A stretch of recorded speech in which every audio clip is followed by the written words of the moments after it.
Hey, thanks for watching this episode of Dear Kevin.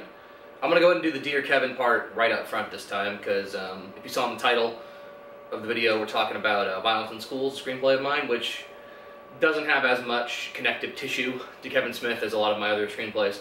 I have the thing here, the draft. Don't have it in a binder like the other ones. I did. I let a friend borrow it at some point, never got it back. This is even better, though. Let me see if I can... Shitty lighting near the lens. This is my very first draft I printed out with all kinds of notes on it. This particular copy doesn't have the title yet, like the official title of Violence in Schools. It's called High School Hostage Script, like on the typewritten page, and then there's a bunch of like other titles that I came up with like the real one underlined. We'll get to that though. So let me do my Dear Kevin first. Dear Kevin, I've heard you say in numerous podcasts, Evening with Kevin Smiths, commentary tracks, interviews, wherever else you like to talk about shit, that you wish you could make the kind of movies that Quentin Tarantino and the Coen brothers and Spike Lee and your other cinematic heroes, that those guys make, you know, and I've heard you lament that you make these movies about people sitting around talking, which obviously you love that as well, but I've heard you say on many occasions, like, I don't know, man, I wanted to make, like, Fargo, I wanted to make, like, Pulp Fiction, Reservoir Dogs. So my Dear Kevin thesis is, go do it, man. Like, you absolutely can. Like, I'm essentially just going to regurgitate your own advice to you. You know, if you're still above ground and breathing, you can do anything you want in this world. Anything at all. The amount of goodwill you have, you know, with your fans and on the internet, and let's face it, in the industry, I have to assume that people fucking like you. There's probably a few who are like, fuck that guy. But you're honest, you're real, and you're friendly. Which, you know, I must sound like your mom at this point. Come on, Tiger. People like you. But it's true. Like, you have such deep connections because of who you are as a person, and your body of work shows that you have a, you know, a deep knowledge of what fans love, and let's face it, a skill behind the camera. You've been doing this for 20 years. You are a talented filmmaker, and if you want to do something beyond what you're doing now, or not what you're doing now, so what you're doing now is fucking bananas and I love it, but you know, what you stereotypically have done, go fucking do it, man. Cop Out, which I'll get to at a certain point, is a movie that I'm not a huge fan of, but mostly because of, well, I thought it was because the script sucked. I would later come to learn that's because Bruce Willis fucked your movie over. But directorially speaking, particularly on that budget, I think you do some amazing action work. The car chase to the graveyard is wonderful. The final moment where Tracy and Bruce shoot the bad guy and count to 3 is fucking badass and cool. Like, you are a competent, no, more than competent, you are a good action director. You know what things work. You know what people want to see, and if you're working with a crew that you've surrounded yourself with, then you know that you'll have the help to, like, get the ideas in your head on the page. Plus, I've read your comic books, you know how to do visual set pieces, and going way back to Dogma, which I can't fucking believe. Like, when I first saw that, I enjoyed the movie, I'm a fan of yours, but the older I get, the more I know about movies. I can't fucking believe you made that movie for $10 million. Holy shit. Even in 1999 money, $10 million, like, Pulp Fiction had an $8 million budget, and did not have angels, demons, heaven and hell, big monsters, whole huge action sequences, multiple dead bodies, or CGI. You know how to make an action film. And you as a director have grown far beyond what I think your critics would say, and you must know this because, come on, Cop Out is exceptionally well directed on that budget with an actor who wouldn't fucking do anything for you. Fucking Tusk is... Tusk is visually one of the better horror movies I've seen of late. It's gothic and weird and slow-moving, it takes its time, cinematography's brilliant, and the content's phenomenal too. I'll get to Tusk when I get there. But that is so not a Clerks movie. And then there's Red State, which, whether you like the content or not, I like the content, but, you know, it's very political. There's also a lot of talking in it. It talks about the 3 things you should never talk about: sex, politics, and religion. But just in terms of, like, the 30-minute fucking gunfight that ends that movie, it's really, like, the whole movie is, like, one big-ass action sequence with people trapped in... That movie's the Battle of Helm's Deep, people. It's people barricaded inside and the, you know, the outside forces coming in. Jesus Christ, Kev. Like, if you want to go make a Coen Brothers movie or a Tarantino movie or whatever, go do it. Like, absolutely go do what you want to do, please. Sincerely, George Efta. So, Violence in Schools, which I'll connect to Kevin right up front. This was my second real screenplay. I wrote it immediately after, not immediately after, but very close after finishing Ethan Alexander. There was a couple ideas in the middle, which I never finished. I have notes for. I'm a writer, so I have a bunch of, my whole life is just a list of shit I didn't get to yet. This draft, which is the first draft, as I mentioned, is dated 4/20/2006. That's when I began it. Haha. I didn't smoke weed in high school, barely smoke weed now, but it's funny that I started it on 4/20/2006 and completed it October 25th, 2006 at 12:35 a.m. So, yeah, another 6-month job. This particular draft is full of lots of notes, which I'm assuming I incorporated into further drafts, and this package... Oh, I know who has it now! I gave it to my vice principal, Colby Evans, whose father is Cecil Evans, who's the production manager for Quentin Tarantino and Robert Rodriguez. He got all the cars for Sin City and Death Proof and blah, blah, blah. And in high school, Colby, my principal, my vice principal, assistant principal, tried to get me a career by sending the script to his father. I never got it back, but that script has a... that particular package I gave him had, notes about what shots were going to be used, full-on, like, every song that I had in mind that would suit the script, score notes about which scenes would use score and which kind of score, and I got good feedback from it. But I'm into Violence in Schools now. I should stop talking about this and connect it to Kevin Smith real fast. This is an action movie. It's a high school hostage script, as my working title was. This is a story that was not something that I'd ever thought of or envisioned before. I love big action movies, but coming off the last 2.5, 3 screenplays I'd written. Ethan Alexander, Master Debater, because I was clever, which is about a debate tournament. And the first one, which I'll leave that alone for its own video. Those are all very dialogue heavy, very much set in high school again, with the high school characters, the main characters, character pieces, autobiographical, nothing big. This movie, on the outset, was meant to be bigger. And I did it, and that ties into my whole Dear Kevin thing. Like, go do it. If you want to do a thing, do it. Now to talk about Violence in Schools. The people who've read my scripts, whether it's Nickel Fellowship or professors or friends, seem to really like this one. And let me just be clear, it's called Violence in Schools. Working on it, another title, I call it the high school hostage script.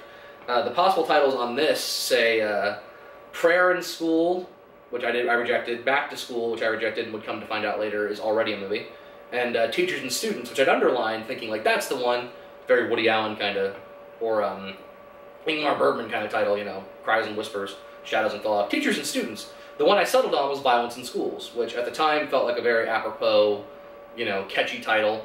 And honestly, since then, there's been like 19 fucking school shootings. Yeah. Oh, I even fucking put a note here. I got the title, Violence in Schools. I came up with that at 11:49 p.m. in July of 2006. So July 14th, 2006, that's when I had the idea for the title, Violence in Schools. So before I finished it, I had the title. This is a screenplay about 2 convicts who escaped prison in the opening sequence. They're going around the country robbing banks and, kind of having a crime spree, and the police are on their tail, and a car chase ensues where the police are chasing them, and they end up in Texas, and they end up, out of desperation, driving into this big-ass high school, based after my high school. Because, 2006, I would have been a sophomore and I guess a junior in high school when I wrote the screenplay. So the script in question, the high school in question, is very much based on my own.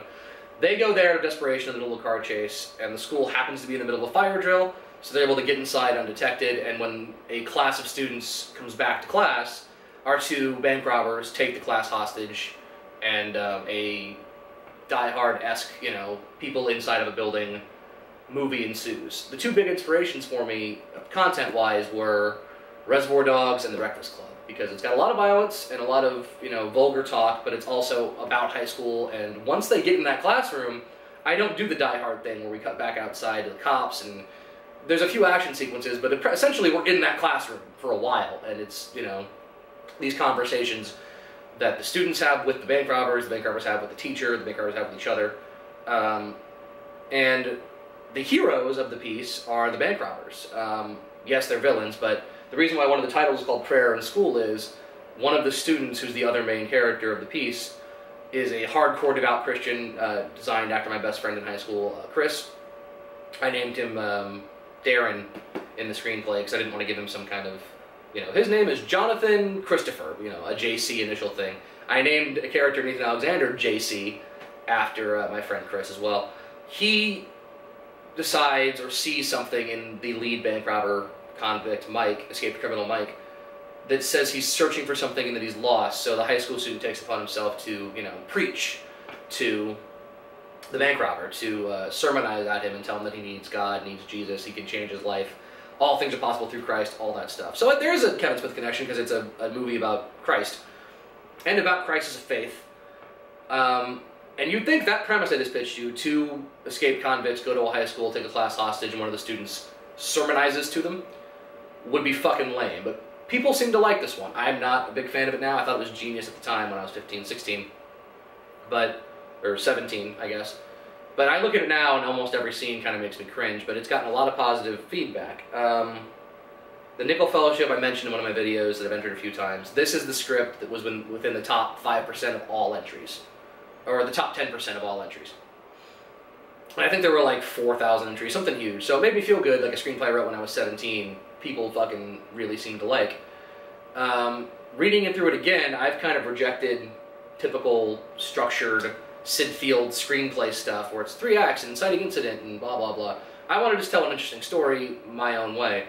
This one I understand reading it through why people seem to like it, particularly in a Hollywood screenplay competition setting, because it's fucking moving really quick. Like, it opens with a big action sequence. We meet our 3 main characters in the first 5 pages. They're at the high school, I want to say, within 15 pages. 2/3 in, there's another action set piece that like changes things up and moves them into our Act 3. Like, structurally speaking, it is the most, by the book script I've written, I think. The other big inspiration for the script, weirdly enough, is David O. Russell and his film Three Kings, one with George Clooney and Ice Cube, and Mark Wahlberg, little Marky Mark, and Spike Jonze is in it as well. At the time, David O. Russell had not done like his big Oscar movies yet. He hadn't done American Hustle or The Fighter or anything else. I think he'd only done his first film, I think Citizen Ruth, which I haven't seen. This one, Three Kings, which we'll talk about now, and Huckabees, which all my friends fucking loved Huckabees. I Heart Huckabees is what it's called. So, I was reading through the DVD of Three Kings, and it's one of those old snapper DVDs where you snap open a thing and there's a cardboard, like a book, and inside there's kind of like a CD or an album. There's liner notes, about the movie, behind the scenes stuff, and it mentioned that this movie, Three Kings, came about because David O. Russell was a correspondent at some war, and he was a photographer, and he took that inspiration and turned it into a movie. And there's this phenomenal moment in the movie where our 3 characters, Mark Wahlberg, Ice Cube, and George Clooney, are in the midst of doing their plot stuff, and they're trying to get out of some moment, and this tank starts rolling down this street in the middle of the Middle East, wherever they are. I don't know if it's Afghanistan or wherever. This tank shows up, and Mark Wahlberg goes, "Oh, it's a fucking tank!" Love that moment. I thought it was wonderful, and I remember reading, like, oh, David O. Russell had this experience, and that's how he made this movie. And I remember thinking, fuck, I'm in high school. Like, I don't have any life experience. If I want there to be a tank in a movie I'm writing, I have to have it show up at high school. And this fucking ding, light bulb went off, and I was like, alright. And that line, oh great, there's a fucking tank, is in the movie. I'm proud of it, sort of. People seem to like it. People, like the audience, seems to like it a lot more than I do. Again, I'll put it up on my blog, adolescentconceptions.wordpress.com. That was the name of my production company for the longest time, was Adolescent Conceptions. Like a View Askew production, an Adolescent Conception, or Adolescent Conception Productions. That was my planned production company because I was so young when I started. So that's what the blog's named after. I'll put the script up there. You can judge it for yourselves. It won't be this draft. I've cleaned it up and tried to make it as good as I can, polish it, remove some of the stinker lines, a few like inconsistency, logic problems I tried to fix. So that'll be up at Adolescent Conceptions. I'll have a link down in the description, and there'll be an annotation somewhere by the Joker and over here in this area. So anyway, I wrote it pretty quick. I wrote it during class. I hand wrote a lot of it in class in a spiral notebook. And at this point, I feel like this script is the one that, like, the first one, Ethan Alexander, was so personal and it made me a real writer, and I love it. This is the one where it was like, all right, there's a lot of personal things in it, but it's an original story, and it was written pretty easily, and it's got a lot of big set pieces in it. And I was like, when I finished this, I remember thinking, wow, this is huge, and it's weird and esoteric because it deals with Christ and praying. So when I finished this, it gave me a lot of momentum to keep moving forward to the next thing. By the time I'd finished high school, I started writing screenplays in high school, and I'd written that first one, which I won't talk about, Master Debaters, which is a 90-page script that's only halfway through the outline, and I gave up on it. Yeah, I was going to write a 3-hour movie about a debate tournament. Ethan Alexander, Violence in Schools. Stop, which is the next one, which is, again, very personal, but I have a soft spot for it. And the first half of another screenplay called Fathers and Sons, which is one of my top 2 favorite screenplays I've ever written. So I had a very prolific high school career in terms of what I was writing. In terms of actual high school goals, never had sex, didn't go to any parties, didn't get drunk, didn't do anything, really. I mean, I had a lot of good friends, but primarily I was watching movies and writing screenplays and hanging out and trying to make short films, and they all failed, all that good stuff. So that's pretty much it for this video. Thanks for watching. I've got one more episode of Talk Salad and Scramble Eggs till I'm caught up with where Kevin and Matt are in their Frasier podcasting run-through. Still on vacation, still trying to get a job, except I haven't done anything with it yet. My plan is to finish the podcast, and then, like, my apartment's a mess right now. I've kind of set up 2 TVs so I could watch the show, laptop there, listen to the podcast, and also play in 64. So I'm going to put everything back to normal and actually get to work, writing a resume and submitting it and applying to jobs and getting back to writing my current screenplay as well. So thanks for watching. This video has gone on for a long time. That will be a common theme, I'm sure. I fucking love talking. I love the sound of my own voice. And I have a lot to say, whether it's about Kevin Smith or my own history as a screenwriter or my own personal take. Nothing really, super upbeat, positive in this one in terms of like a life message. If I had some advice, if anybody's watching these because they want to learn something, or if I can help people learn something, I guess I'd have to say try new things. If there's something you're interested in, go do it, no matter how foreign or weird it seems. If you're interested in something, give it a shot. If it sucks, if you don't like it, that's fine, let it go. There's always new stuff, but if there's something you're the least bit interested in, give it a shot. Because you never know, that could be the thing that either makes you super happy, or helps you find the best friend you never knew you wanted, or helps you find the love of your life, or whatever, or inspires somebody else to do something brilliant. So that's a wrap on this particular episode. I'll see you next time with the next Dear Kevin segment, which will be about chasing Amy. Either chasing Amy or Nazis. I think it's going to be one of those two. Alright, well, thank you for watching one more time. TTFN.